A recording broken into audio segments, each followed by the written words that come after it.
Apertura, mi da la vai bom.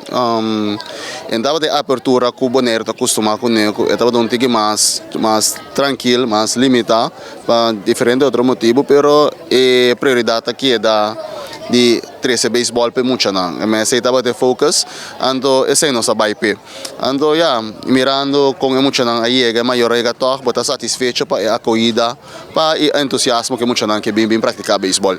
Bom, agora que tem 7 categorias, tem 7 categorias, tem um total de 29 equipes tá participando de 7 categorias, que está seguro um crescimento enorme, mirando 4 anos atrás, quando nós começamos, com 3 equipes de 4 categorias. Que essa está seguro algo que me está contento e me está look forward para mirar com o trend lo sigue no futuro.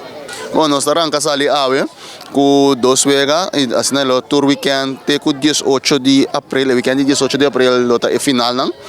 Ando di Chabiana, já sabe que já domingo, Chabiana noite, ando já sabe já domingo, de dias do sol, de merdia para dilante, lota vai ter wega na esse sítio aqui. Bom, agora nós começar aqui a divisão de U8, de contra de Stars com a organização de Dreamers, depois nós seguir para U10, com a Wolfpack contra Padres de Rincón. Nós aqui tem 2 categorias, só tem 2 categorias de pony, lo vai representar Boneiro na Juli, de seleção. Para alçar nossa bandeira de deporte de beisebol.